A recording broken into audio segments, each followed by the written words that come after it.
आलोयना निरवलावे आवै सुदड्ढधं मया आणिस्यो वहाणेय सिक्खा निप्पडिकं मया।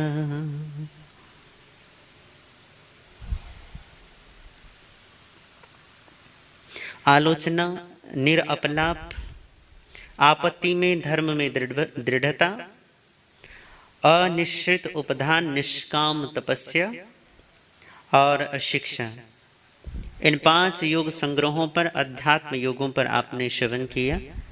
आज हम आगे बढ़ते हैं। अगला जो अध्यात्म योग है वो है निप्पडिकम्मया, निष्प्रतिकर्मता।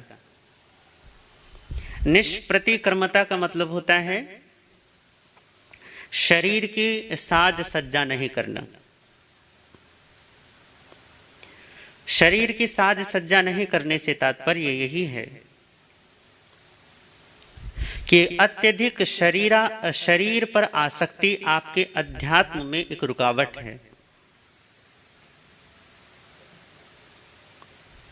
शरीर पर एक अपना इसका स्वभाव है, इसे चाहे कितना भी अच्छा क्यों ना खिला लो, खाते समय कितने भी स्वादिष्ट पकवान इसको दे दो, परंतु इसका स्वभाव यह है कि वो उसे मल बना देता है। कितने ही अच्छे पेय इसे पिला दो, परंतु उसका ये परिवर्तन कर देता है मूत्र के रूप में। ऐसे ही आप शरीर को बाहर से चाहे कितने भी इस पे सुगंधित द्रव्य लगा लो, कितने बढ़िया से बढ़िया महंगे से महंगे साबुन से इसे नहला दो, बढ़िया परफ्यूम लगा लो, बढ़िया क्रीम पाउडर भी लगा लीजिए, परंतु फिर इसका स्वभाव समय का बदलना होता नहीं है। थोड़ा सा समय जाता नहीं है कि फिर ये सब कुछ अपने अकॉर्डिंग कर लेता है, अपने हिसाब से बदल देता है। अब क्योंकि ये खुद ही बदल रहा है तो इसलिए ये सब चीजों को जो भी इसके साथ लगती है उसको भी बदल देता है। अब शरीर अपने स्वभाव के विपरीत काम नहीं करता, ये भी याद रखना। इसका स्वभाव बदलना है तो ये हर एक चीज को बदल देगा, पर यह गजब की बात है कि इसके स्वभाव को न समझकर केवल और केवल इसी पर ध्यान देना, केवल शरीर पर इतनी आसक्ति या शरीर को सजाने के लिए इतनी लालसा, इतनी इच्छा कि आप जरा से एक पसीने की बूंद आती नहीं कि उससे हैरान हो जाते हैं, कि आपके जरा सा शरीर में कहीं कोई आपको दाग धब्बा दिखता है तो आप एकदम से भैया हैरान होने लग जाते हैं कि ये हो क्या रहा है, जरा सी झाई तो पड़े, जरा सा कोई सर में सफेद बाल तो दिखे। परमात्मा कहते हैं कि देखो, योगी वह होता है जो देह भाव से या तो मुक्त होता है या तो उसे पूर्ण योगी बोलते हैं, कि देहात्म दशा से वो क्या हो जाता है, परे हट जाता है, परे चले जाता है। और या फिर हम योगी उसे कहेंगे जो योग के माध्यम से देह के भाव से ऊपर उठने की कोशिश कर रहा है। योगी 2 ही मामलों में कहा जा सकता है, या तो वो देह भाव से मुक्त हो तब उसे योगी कहो, वैसे तो योगी कहना ही उसे चाहिए जो देह भाव से मुक्त हो गया हो।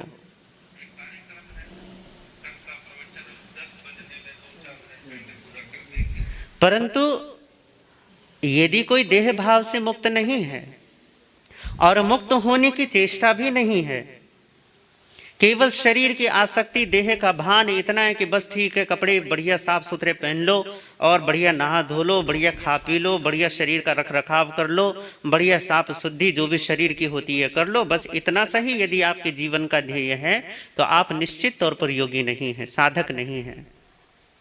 साधक का मतलब है कि साधक के लिए शरीर केवल एक उपकरण के जितना है, उपकरण को जितना चाहिए उतना उसको दिया जाता है, उससे अधिक उसका महत्व नहीं है। साधना के जगत में शरीर का केवल और केवल उतना ही महत्व है जितना महत्व नदी पार करने में एक नाव की होती है। नाव, आप नदी पार हुए उसके बाद नाव को क्या कर दिया जाता है, छोड़ दिया जाता है, आप उसे सर पर लेकर नहीं ढोते।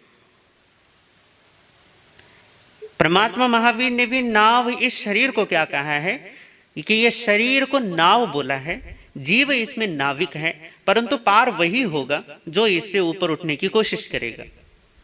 जो केवल और केवल देह भाव में जिएगा वो साधक तो हो ही नहीं सकता, योगी की तो बात ही छोड़ दीजिए।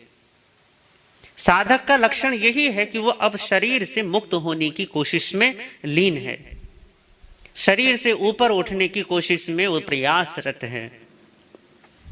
और आपका तो पूरा का पूरा बाजार ही शरीर पर आश्रित है, पूरा जीवन ही शरीर के इर्द गिर्द घूमता है। आपके जितने भी कार्यकलाप होते हैं शरीर के सार संभाल के होते हैं।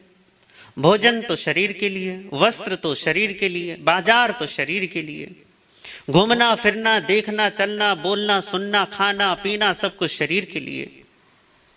जहां सब कुछ ही शरीर के लिए हो तो इसका मतलब है कि आपके मनस के केंद्र में केवल और केवल शरीर है, और जिसके केंद्र में शरीर है उसके लिए अध्यात्म का कोई मतलब नहीं है। साड़ियों के ढेर पर ढेर लगे रहते हैं, परंतु फिर भी बाजार से निकलते ही कोई बढ़िया रंग की या कोई बढ़िया ब्रांड की साड़ी दिखे नहीं कि बस टूट पड़े उसकी तरफ। वार्डरोब आपका कपड़ों से ठसाठस भरा पड़ा है,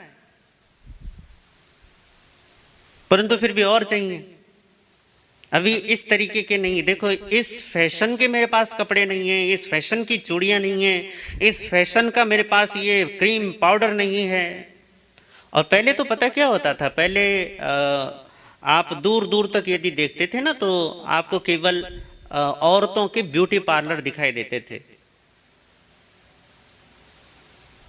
अभी औरतों के ब्यूटी पार्लर उनके थोड़े से लफड़े भी ज्यादा होते हैं ना, श्रृंगार ही उनके 16 हैं, तो 16 श्रृंगारों को संभालने के लिए भी तो कुछ ना कुछ चाहिए ना दुकान। तो भैया ठीक है, उनका वो चलता था। परंतु अब तो मेंस ब्यूटी पार्लर भी आने लग गए भैया, अब तो गली गली में खुल गए हैं। औरतों के अलग से हैं, आदमियों के अलग से हैं। और ये जितना बाजार आपका बढ़ता चला जाता है, आपकी बड़ी बड़ी कंपनियां लैक्मे जैसी और पता नहीं गार्नियर जैसी, और मुझे तो नाम भी सारे के सारे पता नहीं है, 2-4 ही नाम पता है। इन सारा का सारा पूरा का पूरा बाजार इसी चीज पर निर्धारित है कि भैया ये साबुन यूज कर लो, ये क्रीम यूज कर लो, ये बढ़िया वाला पाउडर यूज कर लो, और आप देखो फिर देखो ऐश्वर्या राय और माधुरी दीक्षित को पीछे कर दोगे।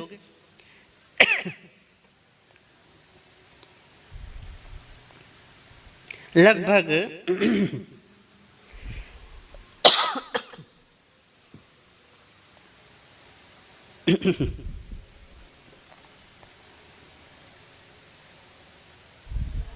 50 साल तो हो गए होंगे इस बात को, है ना।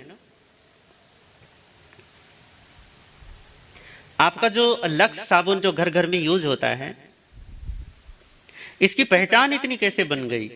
बाजार में तो साबुन बहुत सारे हैं, पर लक्स जो है वो बहुत समय तक, अब देखो घर घर में क्या होता है कि लक्स, भैया आप जाते हैं बाजार में, भैया साबुन दे दो, बहन जी कौन सा साबुन चाहिए, अब वो दिमाग में तो घुसा रहता है ना लक्स, तो फट से जी हाँ जी लक्स दे दो। कारण क्या है कि इतने सारे ब्रांड होने के बावजूद आप केवल लक्स की तरफ हाथ बढ़ाते हैं। चलो अब तो और भी आ गए, अब तो आपके हाथ और जगह भी चलने लगे, परंतु वो भी आपके हाथ नहीं होते, वो भी कहीं ना कहीं से आपके दिमाग में बैठा हुआ है कि भैया हाँ ये ज्यादा अच्छा है, हमाम का ज्यादा अच्छा है ना, ठीक है। उसमें तो नीम की पत्तियां और पता नहीं कितने सारे उसमें चीजें डली हुई हैं, कोई दूध का, कोई केसर का, है ना। भैया ये तो साबुन की बट्टी ना होकर खाने पीने की कोई चीज हो गई, ऐसी चीजें। और वो सारे के सारे जो टीवी पर ऐड आते हैं, उन ऐडों को देखकर आप भी एकदम से बस कि हाँ भैया ये इसमें दूध डला है, ये ज्यादा हमारी स्किन केयर करेगा, इसमें इतनी सारी अच्छी वनस्पतियां डली हैं, ये ज्यादा हमारी त्वचा का ध्यान और रख रखाव करेंगे। आपको दिखाया जाता है टीवी पर, आप लगता है कि हाँ आज हम सामान खरीदने जाते हैं, आप नहीं जाते, आपको तो केवल एक संदेश दिया जाता है कि जाओ और ये खरीद कर ले आओ। और आप बाजार में जाते हो और जो टीवी ने आपको दिखाया है फट से आपका हाथ उसी की तरफ बढ़ता है कि भैया ये वाला दे दो। इस बार तो हम ना हिमालय का यूज करके देखेंगे, बड़ा ऐड आते हैं इसके भैया। कारण क्या है? कारण सिर्फ इतना है कि आप जो वहां देखकर आए हो वो सीख कर आप बाजार जाते हो और बाजार जाकर वही चीज उठाते हो, ये आपके अवचेतन में घर कर जाता है। और कोई भी ऐड आपको एक बार नहीं दिखाया जाता, वो हर एक 15 मिनट में 10 मिनट में हर बार दोहराया जाता है। हर बार दोहरा कर एक बार नहीं, 2 बार नहीं, 3 बार नहीं, 10 बार नहीं, 20वें बार में वो आपके अवचेतन में बैठ जाता है। और जब आप उससे अगली बार जब बाजार में खरीदने के लिए कुछ जाओगे तो आप कुछ और लो या ना लो, वो चीज जरूर लोगे। बाजारवाद इतना हावी क्यों है आप पर? कारण क्या है? क्या हमारे पुराने महाराज जो लोग थे, जो हमारे पूर्वज थे, क्या वो नहाते धोते नहीं थे? क्या वो साफ सुथरे नहीं रहते थे? क्या वो उनके जीवन में किसी प्रकार का कोई वैभव नहीं था, या उनके पास संपत्ति नहीं थी इन सब चीजों को करने के लिए? निश्चित तौर पर था, परंतु वो शरीर को केवल उतना ही भाव दिया करते थे जितना उसको आवश्यक है। मैं एक उल्लेख पढ़ रहा था, एक बुद्ध घोष जिन्होंने भगवान बुद्ध की एक बुद्धचर्या नाम का एक ग्रंथ लिखा है, जिसमें भगवान बुद्ध का पूरा जीवन चरित्र है, महाकाव्य के रूप में है। बुद्धचर्या जिन्होंने लिखा है बुद्ध घोष ने, वो लिखते हैं कुरुदेश के बारे में कि कुरुदेश कैसा है। तो वो कहते हैं कि कुरुदेश के तो जो स्त्री और पुरुष हैं सब धर्मात्मा लोग हैं। धर्मात्मा का मतलब कि यदि वहां पर पनघट पे, ये पुराने जमाने में लेडीज औरतें वगैरह आया करती थी, स्त्रियां, और पानी भरा करती थी पनघट पर, तो जमघट लगा रहता था सुबह शाम। तो जब वहां पनघट पर कोई स्त्रियों का जमघट है तो वहां स्त्रियां आपस में क्या बात करती थी, बुद्ध घोष उसकी चर्चा करते हैं कि कुरुदेश की स्त्रियां जो है ना पनघट पर भी बातचीत कैसे करती थी। तो कहा वो बातचीत का उनका विषय क्या होता था? तो वो कहती थी, एक पूछती है, बहन आजकल कौन से ध्यान साधना में लगी हो? वहां भी ये नहीं है कि आज मेरी सास ने ये कह दिया या मेरी बहू ने ऐसा कर दिया, या भैया आज उस रिश्ते में ऐसा हो गया कि आज तो उसके बारे में ऐसी बात सुनने को मिल गई, तुम्हें तो बैठे बैठाए कोई काम नहीं होता, पता नहीं ये निंदा का कौन सा कीड़ा काटता है, दुनिया भर की इधर की उधर की बातें। एक बार अगर तुम्हारे कान में कोई सुनी सुनाई बात पड़ जाए ना तो पचती नहीं है जब तक तुम दूसरे तक नहीं पहुंचा देते। पर उन बहनों के कहते हैं कि इनके जीवन में ध्यान की, समाधि की, धर्म की, अध्यात्म की इतनी महत्ता थी कि वो इकट्ठी हुआ करते थे तो संसार की वार्ता नहीं करती थी। और यदि आपस में पूछ रही है ना तो बहन कौन सा ध्यान साधना कर रही हो आजकल, ये पूछा करती थी कि कौन सी ध्यान विधि आजकल चल रही है तुम्हारी। तो यदि कभी कोई बहन ये बोल दे ना, कभी कोई ये बहन ये बोल दे कि बहन आज तो ना आजकल तो टाइम ही नहीं मिल पाता, आजकल तो समय ही नहीं मिल पाता, इसलिए मैं कोई ना ध्यान विधि नहीं कर रही हूं, तो पता है सब मिलकर क्या बोला करते थे, धिक्कार है तेरे जीवन को, ये कैसा जीवन है तेरा जो तुझे अपनी ध्यान विधि के लिए, अपनी साधना के लिए भी वक्त नहीं मिल पा रहा है। एक वक्त ये भी था इस देश में कि यहाँ की पनघट पर भी औरतें इकट्ठी हो रही हैं, स्त्रियां इकट्ठी हो रही, तो धर्म की और ध्यान की बातें कर रही हैं। और एक वक्त ये भी आ गया है कि मंदिर में बैठे और धर्मशाला, ये धर्म स्थानकों में बैठी हुई स्त्रियां और लोग भी हैं, मर्द भी कौन से पीछे हैं, वो भी संसार की बातों से पीछे नहीं हटते, संसार की बातों से मुख नहीं मोड़ते अपना। महाराज लोगों के पास भी आते तो वही दुनियादारी की बातें होती तुम्हारे पास, ये करेंगे वो करेंगे, ऐसा किया वैसा किया, अब ये कर रहे हैं वो कर रहे हैं, बस दुनिया भर की बातें होती हैं, परंतु तुम्हारे बातों में धर्म केंद्र में नहीं होता। ये बड़ी गजब की बात है। कारण क्या है कि इतना संसार इतना हावी क्यों है, बाजार इतना हावी क्यों है? बाजार हावी इसलिए है क्योंकि आपका शरीर आप पर हावी है, देह भाव हावी है। जब तक शरीर और शरीर की विभूषा पर आपका ध्यान है तब तक परमात्मा कहते हैं कि अध्यात्म योग की साधना आपके लिए है ही नहीं।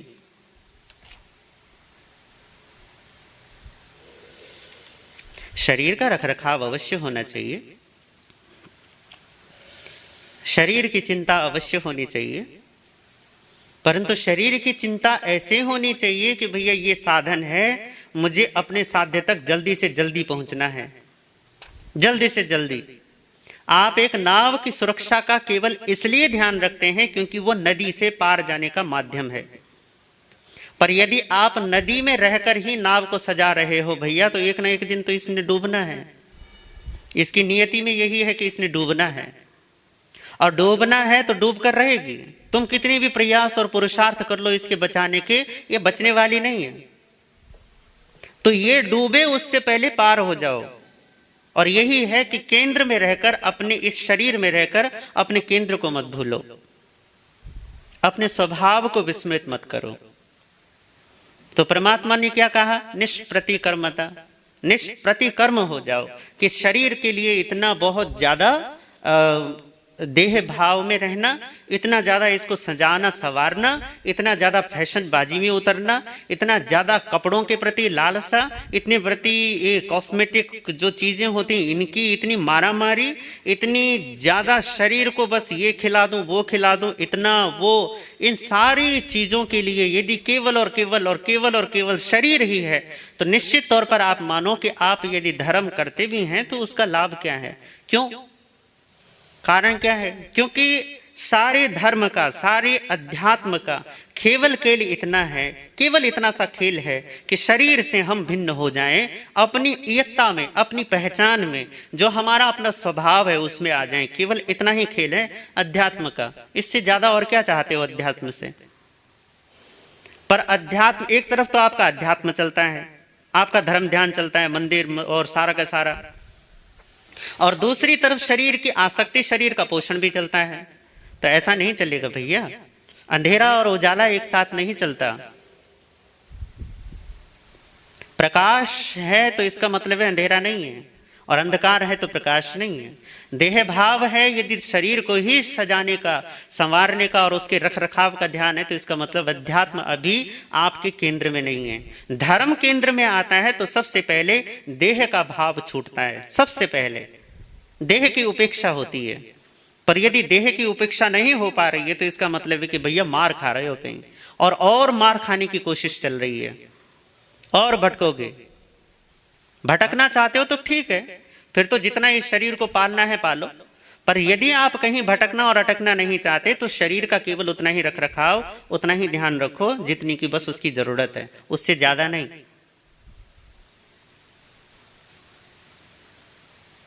तो निष्प्रतिकर्मता, बहुत ज्यादा फैशनबाजी, बहुत ज्यादा साज सजावट में नहीं। ये बिल्कुल ऐसा ही है कि जैसे किसी को कारागृह में जाना पड़ जाए तो वो कैद खाने को ही अपना घर समझकर उसको सजाने संवारने लग जाए। भैया तो कैद खाने में रहने के लिए नहीं आया है, यहाँ जीवन नहीं बिताना है तुझे तो बस यहाँ सजा काटनी और निकल ले यहाँ से। तुझे उसको सजाने का, उसके रख रखाव का कर्तव्य तेरा नहीं है। वो तो जिन्होंने बनाया है वो खुद संभाल लेंगे, जिन्होंने तुम्हें वहां डाला है वो खुद देख लेंगे कि भैया इस कैद खाने को किस तरीके से इसका रख रखाव करना है, वो उन पर छोड़ दो। तुम्हारा काम इतना है कि कैद खाने से मुक्त क्या हुआ जाए, वो उस प्रयत्न में लग जाओ, उस कोशिश में लग जाओ। तो जो चालाक कैदी होते हैं ना, वो फट से जाते ही सुरंग खोदना चालू कर देते हैं।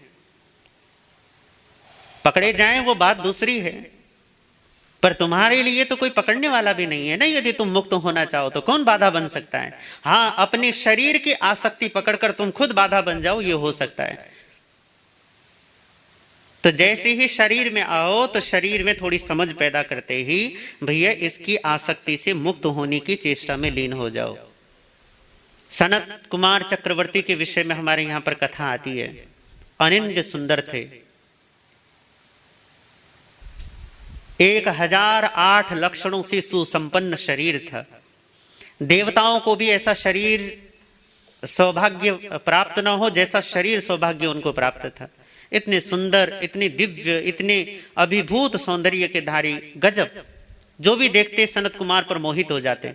स्त्रियां तो स्त्रियां, पुरुष तक उनके सौंदर्य की प्रशंसा करते कि भैया यदि सुंदरता हो तो सनत कुमार जैसी हो। एक बार देवलोक में ऐसी ही चर्चा चल पड़ी, ऐसी सौंदर्य की।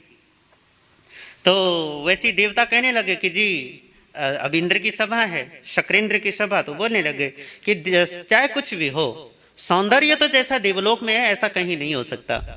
तो देवराज मुस्कुराए और हंसकर बोले, करे हाँ बात तो तुम सही कह रहे हो कि देवताओं से अधिक सुंदर कोई नहीं होते, उनका सौंदर्य सचमुच में ही सबसे बढ़कर होता है।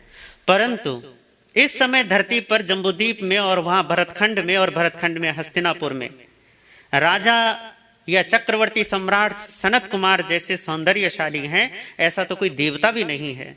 मैं नहीं जानता कि भैया इससे ऊपर कोई हो या ना हो, परंतु हमारे इन 36 लाख विमानों के असंख्य देवी और देवताओं में ऐसा कोई सुंदर नहीं है जैसे सुंदर सनत कुमार चक्रवर्ती हैं। तो 2-3 देवताओं ने कहा अच्छा इतने सुंदर हैं वो? करे हाँ निश्चित तौर पर इतने सुंदर हैं। करे चलो देखते हैं जाकर। यदि देवराज जो इतने देवताओं के अधिपति हैं वो स्वयं यदि कह रहे हैं कि भैया वो इतना सर्वाधिक सुंदर है, इतने सुंदर है कि यहाँ के इतने असंख्य देवी देवताओं के ऊपर भी वो क्या है, उनसे भी अधिक सुंदर है, तो एक बार देखना तो चाहिए जाकर। तो वो 3-4 देवता ब्राह्मण का रूप रख के और वहां हस्तिनापुर आते हैं। हस्तिनापुर आए तो द्वारपाल ने कहा कि जी कहां से? करे बड़ी दूर से आए हैं भैया, महाराज से मिलने आए हैं, चक्रवर्ती सम्राट से मिलने आए हैं, उनको देखना है। तो क्या करे भैया अभी तो सुबह सुबह है, और सच में उस समय वक्त सुबह सुबह का था, और वो भी वो वक्त था जब सनत कुमार नहाने धोने के लिए अपने स्थान पर जाते थे। तो शरीर पर उबटन लगा हुआ है और नहाने की पूरी तैयारी है, पर वो ब्राह्मण कहने लगे हमें तो अभी मिलना है। तो द्वारपाल कहने लगे करे भैया अब मैं वहां उनके स्नान घर में थोड़ी ना जाऊंगा उनको बोलने के लिए। करे नहीं, आपको बोलना पड़ेगा, आप बोलो उन्हें कि ब्राह्मण देवता आए और अभी, और ब्राह्मणों को इस तरीके से रोका नहीं जाता, आपको पता होना चाहिए। द्वारपाल ने सोचा बात तो सही है यार, ब्राह्मणों को नाराज क्या करना, ऊपर से इतनी दूर से आए हैं तो एक बार सूचना देने में क्या है। वो गया और उसने कहा कि जी कुछ ब्राह्मण हैं और वो आपसे मिलना चाहते, तो करके भैया कुछ देर के लिए रुकवा दो। तो वो ब्राह्मण बाहर से आवाज लगाते हैं महाराज हम केवल आपका सौंदर्य देखने आए हैं, और भैया बाथरूम में तो आप लगभग पूरे के पूरे उस स्थिति में होती कि आपका पूरा शरीर देखा जा सके। तो करे करे हमें आपको अभी देखना है, आपको इसी तरीके से देखना है, बस हम आपको देखने आए हैं, बड़ी आपकी चर्चा सुनी कि आप बहुत सुंदर हैं, केवल आपका सौंदर्य देखने आए। आप जैसी कहा ना कि आपका सौंदर्य देखने आए हैं, तो सनत कुमार के मन में अच्छा इतनी दूर से केवल और केवल मेरे सौंदर्य देखने आए हैं, गजब हो गया। तो क्या करे अच्छा अब प्रशंसा वाली बात थी ना, तो पिघल गए, आगे दरवाजे पे खड़े हो गए लो जी देख लो। और देवताओं ने देखा तो सचमुच में अभी शरीर पर उबटन लगा हुआ है, परंतु उबटन लगा हुआ शरीर भी इतना दिव्य और इतना भव्य था कि देवताओं की आंखों में चमक आ गई और कहने लगे कि हाँ जैसा आपके बारे में सुना था आप तो उससे भी ज्यादा सुंदर हो। तो जैसे सुना उन ब्राह्मणों के मुख से तो पता क्या बोलते हैं, अरे अभी तो तुम देख ही क्या रहा, अभी तो मैं उबटन में हूं, अभी तो जब मैं नहाकर धोकर बढ़िया वस्त्र अलंकार धारण करके आऊंगा तब मुझे देखना कि मैं कितना सुंदर लगता हूं, अभी तो रुकिए आप। कह हाँ बिल्कुल, आपको इस रूप में देखा है उस रूप में भी देखेंगे। वो ब्राह्मण देवता इंतजार करते हैं राजसभा में जाकर। सनत कुमार नहाकर धोकर बढ़िया तैयार होके और राज दरबार में पहुंचे, सिंहासन पर बैठे और सिंहासन पर बैठकर बोले सामने देखा तो ब्राह्मण, वही 3-4 ब्राह्मण। तो क्या करे देखिए ब्राह्मण देवता कैसा लग रहा हूं। तो ब्राह्मण बोले करे महाराज सुंदर तो हो अभी भी, पर अब वो वाली बात नहीं है जो अभी थोड़ी देर पहले वाली बात थी। करे क्या बात करते हो ब्राह्मण देवता, पहले वाली बात कहनी कैसे नहीं है, बल्कि मैं तो पहले से भी अधिक दमक रहा होऊंगा। पहले कपड़े नहीं थे, उबटन लगा हुआ शरीर था, अब देखो अब कैसा है। करे भाई कुछ भी हो महाराज, पर पहले वाली बात नहीं है। तो देवता थे, उन्होंने अपने ज्ञान में देखा और कहा महाराज आप तो रोगी हो गए। करे रोगी? करे हाँ आप थोड़ी देर में बहुत बुरी तरीके से रोगों से घिरने वाले हो। करे अच्छा? करे मैं इस बात को नहीं मानता। करे आपको मानना होगा, आप चाहो तो आप थूक कर देख लीजिए। सनत कुमार ने जब थूक कर देखा तो कहते हैं कि 48 मिनट के अंदर अंदर, अंतर्मुहूर्त का समय होता है, थोड़ी देर के अंदर अंदर ही उनके थूक से ही पता नहीं वो उनके थूक में ही कीड़े छोटे छोटे सूक्ष्म जंतु कुल बुलाते हुए नजर आने लगे। ये देखकर सनत कुमार के तो रोंगटे खड़े हो गए। शरीर की इस निस्सारता को देखकर, शरीर के इस परिवर्तन को देखकर वो उन देवताओं का धन्यवाद करते हैं और उसी समय अपना राज्य त्याग कर साधु बन जाते हैं। 16 महारोग उनके शरीर में हो गए। 16 महारोगों से घिरने के बाद साधु बन गए। कहते हैं कि 700 वर्ष ऐसे उन 16 महारोगों से घिरे रहे और समता भाव से उन रोगों को सहन किया। कोई इलाज करवाने की आवश्यकता नहीं, ठीक है जैसा है वैसा रहने दो। गए और केवल शरीर के रोगों से मुक्त हुए या ना हुए वो बात अलग है, परंतु सारे कर्मों से मुक्त होकर सदा के लिए निर्वाण को प्राप्त कर लेते हैं। देह की इस कारागृह से, देह की इस कैद खाने से हमेशा के लिए मुक्त हो जाते हैं। अब शरीर की ही जरूरत नहीं है, चाहे वो स्वस्थ हो या रोगी हो, अब शरीर ही उनके लिए नहीं रहा। जब तक आपके लिए देह भाव का पोषण है तब तक आपके लिए धर्म नहीं है, ये निश्चित मानो। देह को उतना ही भाव दो जितना उसके लिए जरूरी, और जितना जरूरी नहीं है, जो गैर जरूरी है, उसे छोड़ दो। आज तो भैया तीर्थ यात्रा करने के लिए जाते हो, उसके लिए भी कपड़ों का ढेर लेकर चले जाते हो। धर्म स्थानों में भी जाते हो तो पहले सजते हो, संवरते हो, 10 बार शीशा देखते हो। ऐसा शरीर के प्रति इतनी आसक्ति, देह के प्रति इतना भान, जितनी सभानता देह की होती है उतनी सभानता, उतनी सचेतनता आपके अपने लिए होनी चाहिए, जो आप हो और आप शरीर नहीं हो। इस बात को निश्चित तौर पर समझ लीजिए। तो निष्प्रतिकर्मता का मतलब है शरीर को सजाना नहीं, शरीर का बहुत ज्यादा रख रखाव करना नहीं। और 10वें कालिक सूत्र में तो परमात्मा ने अपने साधुओं के लिए, अपने इन संतानों के लिए निश्चित तौर पर कहा है कि भैया अपने इस शरीर को बहुत ज्यादा सुकोमल मत बनाओ, इसकी सुकोमलता का त्याग कर दो। क्योंकि यदि तुम इसे बहुत ज्यादा पोषते हो तो ये बहुत ज्यादा नखरा करता है। जितना तुम इसका ध्यान रखते हो उतना ही ये ढीठ होता चला जाता है। कहते हैं ना कि बच्चा 2 ही तरीकों से बिगड़ता है, या तो माता पिता ना हो तब बिगड़ता है, और माता पिताओं तो बहुत ज्यादा प्रेम दे दें तो भी बच्चा बिगड़ जाता है। तो शरीर का इतना भी इसकी उपेक्षा मत कर देना कि बेचारा रोगी हो जाए, बेचारा घिसटने लग जाए, इतना भी बुरा हाल मत कर देना। और इतना भी ज्यादा मत ध्यान रखना इसका कि ये बस बार बार बिगड़ता ही रहे। ये बिगड़ैल बच्चा मत बनाना इसको। बस वही वाली बात है ना कि वो कबीरदास जी कहते हैं कि भैया क्षुधा, उन्होंने भूख को, उन्होंने कुतिया का एक वो दिया, उपमा दी है कि कबीरा क्षुधा कुकरी, कि ये भूख तो, अब भूख किसकी है? शरीर की है। कि भैया ये तो कुतिया की तरह, इसको बस थोड़ा सा रोटी डालो और ये आराम से बैठी रहती है, फिर भौंकती नहीं है, काटती नहीं है, आराम से भजन बंदगी करने देती है। तो शरीर का उतना ध्यान रखो जितना ये तुम्हें सत्य की तरफ बढ़ाने में सहयोगी हो जाए। पर यदि ये सत्य में ही अवरोध बन जाए, परमात्मा के मार्ग में यही अंतराय बनकर खड़ा हो जाए, तो भैया ये शरीर फिर आपके लिए घातक है। ये अवसर है कि आप सत्य को प्राप्त कर लें, पर सत्य को प्राप्त करने में यदि शरीर की आसक्ति ही बाधा बन जाए तो ऐसी आसक्ति का जितने जल्द हो सके त्याग कर देना चाहिए। तो निष्प्रतिक्रमता, शरीर की सजावट नहीं करना। अगला जो चरण है अध्यात्म योग का, वो है अन्नायय, अज्ञातता, अज्ञात होकर रहना। पंजाब में एक फकीर हुए साईं बुल्ले शाह, मुझे तो बहुत प्रिय हैं। उनके जो गीत हैं, उनके पंजाबी के जो बोल हैं, और गीत बिल्कुल सटीक लगते हैं, सीधे दिल पर लगते हैं, ऐसे गीत उन्होंने बोले हैं। उन्हीं के गीत की एक पंक्तियां हैं कि चल बुल्लिया उत्थे चलिए जिथे सारे अन्ने, ना कोई साडी जात पिछाणे, ना कोई सानू मन्ने। कि बुल्लिया, अरे बुल्ले शाह ऐसी जगह चल जहां कोई तुझे नहीं पहचानता हो, या जहां कोई सारे अंधे हो, जहां कोई तुझे ना जानता हो ना पहचानता हो और ना कोई तुम्हें मानता हो। इस गीत के जो बोल हैं वो केवल इतना ही है कि संसार से जितना परिचय होगा सत्य से उतना परिचय छूटता चला जाएगा। दुनियादारी में जितना मन होगा परमात्मा से उतना मन हटता चला जाएगा। नाते रिश्तों को संभालने की जितनी फिक्र होगी परमात्मा की फिक्र उतनी कम होती चली जाएगी।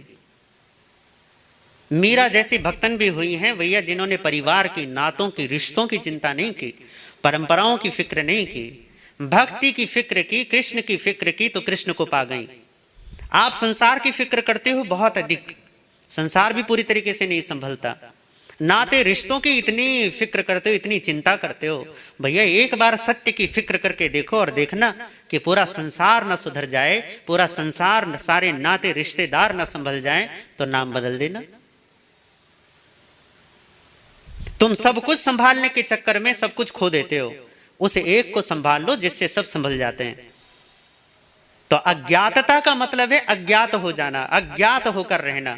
बहुत ज्यादा एक बार यदि तुम्हारी कोई प्रशंसा हो जाए या कोई तुम में कोई गुण प्रकट हो जाए तो तुम कैसे दूसरों के सामने प्रकट करते हो, कैसे लड्डू बांटते हो ना, है ना, कि भैया हम पास हो गए हैं, हमें नौकरी लग गई है, या हमने कोई बड़ा दान कर दिया है, तो कैसे सभाओं में नाम बुलवाते हो अपना।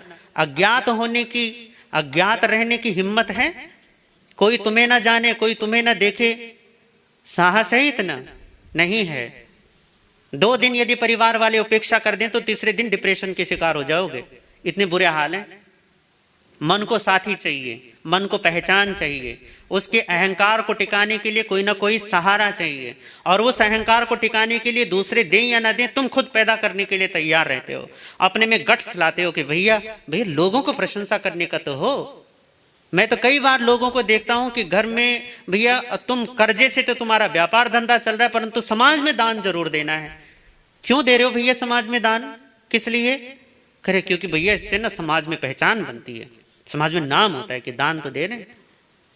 चाहे तुम्हारा अपना भाई, अपना रिश्ते नाते वाले, चाहे तुम्हारे वो बेचारे गरीबी में जी रहे हो, चाहे वो अभावग्रस्त हो रहे हो, चाहे वो चिंता में जा रहे हो, परंतु तुम्हें समाज में दान देकर दानी बनना है। कितनी बड़ी बात है। क्यों? सिर्फ और सिर्फ इसलिए करते हो क्योंकि तुम्हारा ईगो इससे थोड़ा सा संतुष्ट होता है, अहंकार को थोड़ी संतुष्टि मिलती है, उसको खाद पानी मिल जाता है थोड़ा सा जिंदा रहने के लिए। सबको देखो, पद की, प्रतिष्ठा की, मान की, सम्मान की मारामारी, इसमें केवल गृहस्थी शामिल नहीं है, मैं तो साधु साध्वियों को भी शामिल देखता हूं।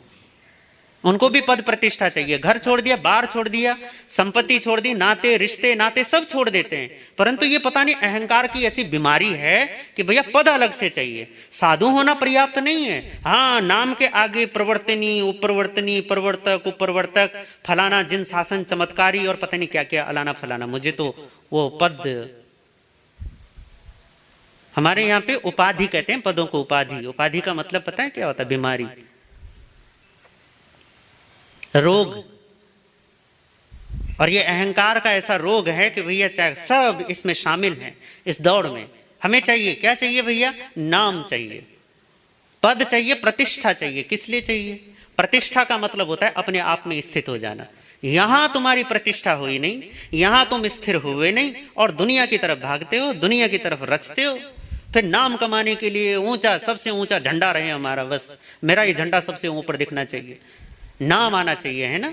दौड़, प्रतिस्पर्धा, प्रतियोगिता। अरे तुमने क्या किया जो हमने किया है? तुम क्या कर सकोगे जो हम करके दिखाएंगे? तुम देखो कहां रह गए, हम देखो कहां पहुंच गए, कहां राजा भोज, कहां गंगू तेली। पर हकीकत यह है कि चाहे कहीं भी चले जाओ, यहां इस संसार में देवदूतों सा भी सुंदर और बिल्कुल ही जिसका कुरूप है, नाक कहीं, आंख कहीं, मुंह कहीं, दांत कहीं, ऐसा कुरूप व्यक्ति भी, दोनों के हालात एक ही होने वाले, दोनों मिट्टी होने वाले हैं। दारा पहलवान जैसा या गामा पहलवान जैसा बलशाली आदमी हो जो चलती हुई ट्रेन को भी रोक दे, और यह बिल्कुल ही कमजोर की फूंक मारे और गिर जाए, दोनों के हालात एक होने वाले कि मौत के समय दोनों का एक ही अंत होगा, दोनों का शरीर छूटेगा और दोनों मिट्टी में मिल जाएंगे। तुम चाहे कितने भी, पूरी दुनिया तुम्हें जानती हो, पूरा संसार तुम्हारा जय जयकार करता हो, सारी जगह तुम्हारी वाहवाही होती हो, और या फिर तुम किसी गुमनाम दुनिया के किसी कोने में पड़े हो और तुम्हें तुम्हारा पड़ोसी तक नहीं जानता, तुम मर जाते हो इस गुमनाम जीकर, और गुमनामी में ही इस दुनिया से चले भी जाते हो, परंतु दोनों का एक ही अंत होने वाला है, दोनों मिट्टी बनेंगे। अब यदि दोनों को मिट्टी बनना है, चाहे सुंदर हो या असुंदर हो, बलवान हो या कमजोर हो, शिक्षित हो या अनपढ़ हो, या कोई बहुत ज्यादा प्रसिद्ध हो या बिल्कुल ही गुमनाम हो, दोनों को ही यदि परिणाम में मौत मिलने वाली है भैया, तो परमात्मा क्या कहते हैं कि पहले ही अज्ञात होने की कोशिश करो। क्यों? क्योंकि इस संसार में सब कुछ ज्ञात है, रंग ज्ञात है, स्वाद ज्ञात है, गंध ज्ञात है, शब्द ज्ञात है, स्पर्श ज्ञात है, परंतु इनके पीछे जो पहचानने वाला है वही अज्ञात है। और उस अज्ञात को यदि जानना है, उस अज्ञात परमात्मा को यदि पाना है, उस अज्ञात की यदि सन्निधि में बैठना है, तो वो तभी होगा जब तुम संसार से अज्ञात रहने की कोशिश करोगे। बचो नाम कमाने से, बचो अहंकार को बढ़ाने से, क्योंकि यह अहंकार ही तुम्हारी सबसे बड़ी बाधा है। तो परमात्मा कहते हैं अज्ञात होकर रहना। अहंकार बढ़े, अहंकार में वृद्धि हो, ऐसा कोई काम मत करना। संसार में अपना नाम जताने के लिए, अपने आप को बिठाने के लिए, अपने आप को दिखाने के लिए बहुत ज्यादा उत्तेजित मत होना। सहजता से जन जाए, सहजता से हो जाए, वो बात अलग है उसका, परंतु खुद अपने नाम को जन्माने में, खुद दुनिया में अपना नाम फैलाने में यदि आप प्रयासरत हैं तो परमात्मा कहते हैं ये घातक है। इस घातकता के रस से बचने के लिए यह अच्छा है कि आप अज्ञातता के विरस का थोड़ा सा मजा लो, थोड़ा सा अनजान रहने की कोशिश करो। थोड़ा सा अनजान रहोगे तो निरहंकारी रहोगे, निरहंकारी रहोगे तो शून्यवत होोगे, शून्यवत होोगे तब वो परिपूर्ण परमात्मा तुम्हें उपलब्ध होगा। तो अज्ञातता ये अगला कदम अध्यात्म योग का है। अभी केवल 7 ही विषय हुए हैं, अभी और भी हैं। उन विषयों पर भी हम आगे आने वाले समय में चर्चा करेंगे, परंतु इन बातों को चिंतन में लाएं, मनन में लाएं। यदि ऐसा होता है तो जीवन दिव्य बनता है, भव्य बनता है। इन्हीं भावनाओं के साथ ओम शांति।